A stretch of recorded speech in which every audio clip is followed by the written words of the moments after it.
Okay, so now that you've seen that video on sort of what a terminal velocity means and some of the forces that determine that terminal velocity, we're going to talk in this video about how to actually calculate that so that we can conduct an investigation to try to figure out what's going on in Dr. Marr's data that you analyzed above, like what are the underlying physics that show that data, that sort of explain that data for us.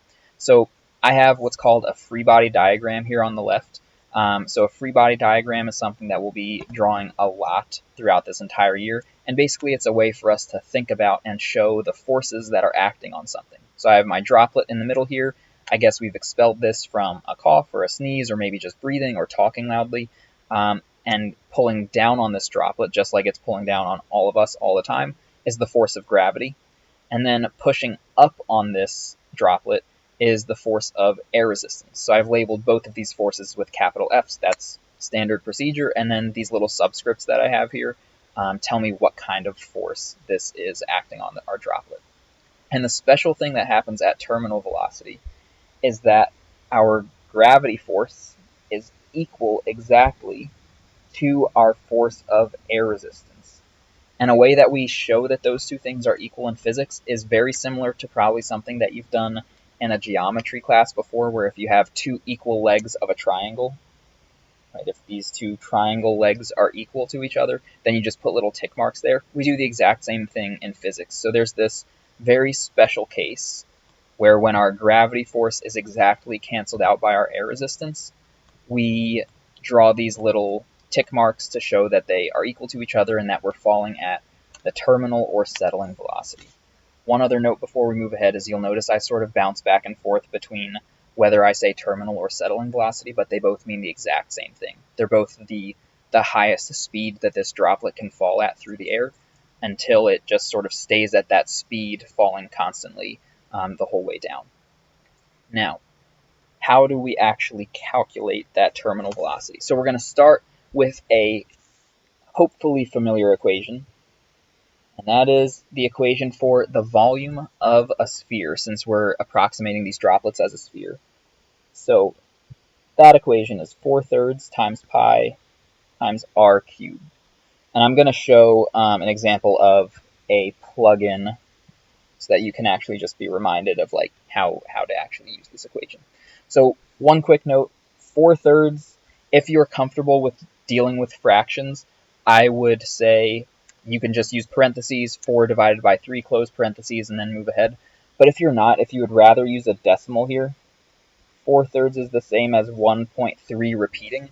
So if you just use 1.3333 or some number of threes after that decimal, then that'll be a good enough approximation for the purposes of this quick investigation that we're doing.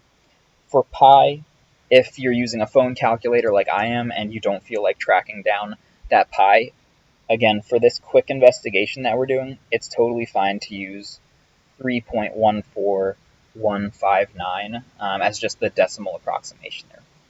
And then one last note, when I see this r cubed here, remember that doesn't mean that we multiply by 3 once we get to the end of this, but we need to multiply by this radius once, twice, 3 times. And I'm going to show exactly how I would plug that in right here. So let's solve for the volume of this exact water droplet. So our V is 1.3333. So that's our approximation of 4/3 here. And then our approximation of pi.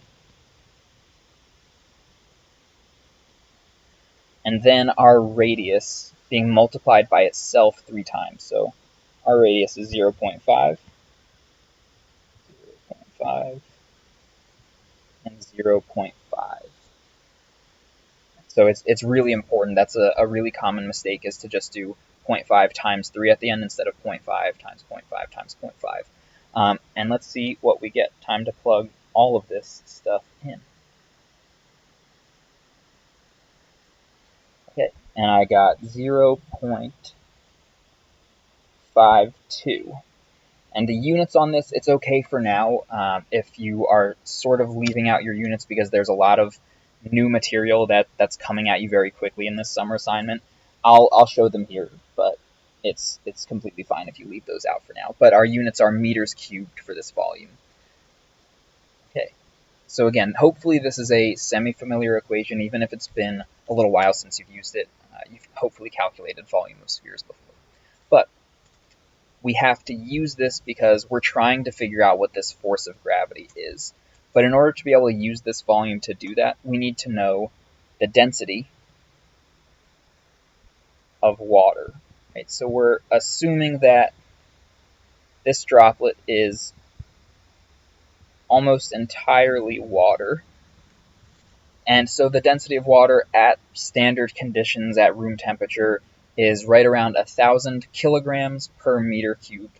So you might have talked about density in your math class or maybe in a chemistry class before, but density is basically mass per unit volume, or sort of like how tightly we're packing mass, right? So something like a ping pong ball is not very dense, it's pretty light, but if we had like a steel ball that's the exact same size and shape of a ping pong ball, it would be a lot heavier, a lot more densely packed, a lot more mass in the same exact volume. So that's what density gives us. And that's what relates this volume in meters cubed to a mass in kilograms. So if we're going to solve for this mass, and this is always sort of the next thing that I ask you to do, is we take our density, go back and fix that. It's our density times this volume that we just solved for.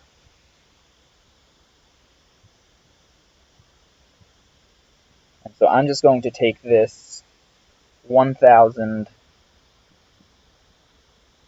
kilograms per meter cubed and multiply by our 0.52. And just to be clear, that 0.52, I rounded that answer off to just the second decimal place, but I got a much longer answer. It was like 0.52358 and so forth. But again, for the purposes of this investigation, just for us to see some of the trends in this, that's totally fine.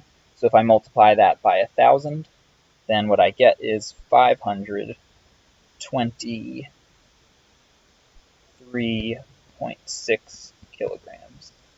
So again, I'm just rounding this to one decimal point. Okay, so we're almost there with this gravity force. We have the mass. Now, I'm going to erase this volume work up top, so if you need to review that or if you need to hear some of that again, make sure you go back to the beginning of the video or to where I started that, but this is going to go away now. And we are going to spend a lot of time thinking about and deriving the acceleration due to gravity on Earth. But for now, since we are trying to figure out how coronavirus would behave after it leaves our bodies, right, then we need to be able to calculate gravity quickly. So we're going to skip that investigation for now, and we'll come back to it later in the year. But the equation that we need for a force of gravity, this purple force down here that's pulling this droplet down, is that it's always mass times 9.8 meters per second squared. And you might be wondering where this 9.8 comes from. That is the acceleration of all things, every single thing on Earth due to gravity, if there were no air resistance, right? So if this green force did not exist, then all things on Earth would accelerate at the same rate. And in the video, that's like where they had the feather, the brick, the bowling ball, all falling at the exact same acceleration. That's what this 9.8 would be. If on Earth, we would all move downwards at the same 9.8 meters per second squared acceleration. But this is a pretty easy calculation for us because we have the mass already. We've done the hard work to get here. Let's take this 523.6 kilograms, multiply by 9.8, and let's see what we get. Probably going to be somewhere right around 5,000. Yep, 5,131 newtons. And I'm going to go ahead and write that directly on this free body diagram. Now, you might be wondering, we have been doing a lot of work, we've done a lot of math already, and we still haven't even talked about velocity, terminal velocity, settling velocity, any of those things. But what relates this force of gravity to that velocity is the air resistance equation. So we're not going to do all of the work that we will later in the year when we want to solve for this terminal velocity. I'm going to give a little bit of a shortcut for now, because this is all pretty new and we're doing this just over the summer and not in class. But the really important concept here is again that when we are at terminal velocity, so this is a very important caveat here, a really important um, condition under which this is true. But at terminal or settling velocity, our air resistance is equal to gravity. So if we found that our gravity force on this droplet is 5,131 newtons, then the air resistance force must also be 5,131 newtons. Right? That's a really key conclusion for us, is that at that terminal velocity, these two forces, air resistance and gravity, need to be equal to each other. And the reason that that's useful for us is that then we know, and I'll write our air resistance equation up here, but we're going to use a modified version of it. Air resistance is equal to 0.6125, and this number comes from the density of air. So the density of a fluid that we're falling through would affect how much resistance we get, basically how many molecules are hitting this droplet, times the area of this object, or the frontal area, that's what this little subscript f is, times the velocity squared. And even though we're not going to use this form of the equation, I do want to just talk very quickly about what each of those pieces is. So this air resistance force, that's how hard these air molecules are coming up and hitting our droplet. The 0.6125, again, that comes from the density of air. This frontal area is basically how much available space there is for air molecules to come up and bombard some object, right? So if I have a booklet falling and it's turned like this, there's a good amount of area that air molecules can come up and hit this on its way down to the ground. But if I turned the book like this, now all of a sudden there's not nearly as much area for these air molecules to come up and hit this book. A lot of those air molecules are just going to flow right around this.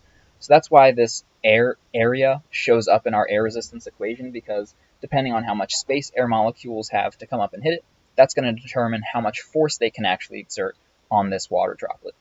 And then velocity is in here because the faster this droplet is moving, you could imagine, the harder those air droplets, or those air molecules are coming up and hitting this water droplet. So faster means more air resistance. Right? But the form of this that we are going to use is just going to get us right to the settling speed. Right? So I'm writing this.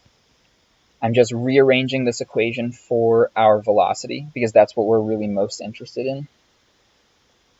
And I'm going to write this, that our velocity is equal to the square root of air resistance divided by 0.6125 times the frontal area.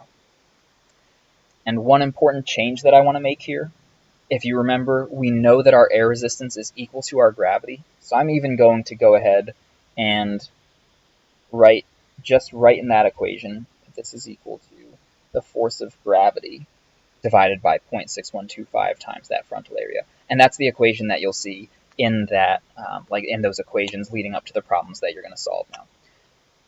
Now we are still one step away. You're only going to have to do this entire calculation twice, so it shouldn't be too bad. But we need to calculate this area. And if you've ever looked at a sphere from straight on, it kind of looks like a circle. Or if you only saw the outline, like the silhouette of a sphere, it would look exactly like a circle. So this area that's actually available for air molecules to come hit is equal to the area of a circle, just pi r squared. And so if I want to find what that is, I'm going to again plug in 3.14159 for our value of pi, and then I want to multiply by 0.5 twice, right? It's not the same as 0.5 times 2, but 0.5 times 0.5. That's what that squared reminds us to do. So let's see what I get for that value. 3.14159 times 0.5 times 0.5 is equal to 0.785 meters squared. Again, it's okay if you're leaving out these units. I know I glossed over that Newton's unit for forces, since these units are very likely new, and we're just really investigating sort of what the effect of larger and smaller droplets have on settling times. It's okay for now if you're leaving out those units or if you're ignoring them a little bit for now. But this is the area that we need to plug in to this equation. So I'm going to go ahead and erase this area calculation and just take that into our final settling velocity calculation. We'll remember that. I have that still saved or still up in my phone calculator. But let's plug in everything that we need to actually finally get that settling velocity. This is equal to square root of 5,131. That's our force of gravity, over 0.6125 times 0.785. So I'm going to simplify this just a little bit. I want to know what all of that stuff inside the square root is worth. So I'm doing 5,131 divided by 0.6125 divided by 0.785. Looks like that is equal to 10,671.5. And now I'm just checking what is the square root of that big mess of a number. And it is right around 103 meters per second. That's how fast this droplet is going to settle if it reaches its terminal velocity on its way to the ground. And one thing for you to think about is that velocity is basically how fast this droplet is moving, including the direction, so we'll talk a lot about speed versus velocity later, but velocity is essentially how fast this droplet is falling. And think about how velocity would be related to the time that it takes to settle, right? So that graph that we looked at from Dr. Marr in the first question of this assignment was about the settling time. What you're solving for here is the settling velocity. So consider, would a higher velocity give a lower or a higher settling time? Right? Would a higher velocity mean that it would take longer or shorter to reach that ground? So again, this was a very long calculation. I showed a lot more in terms of like the number plugging in than I normally would in class, just because you don't have as much of an opportunity to ask questions.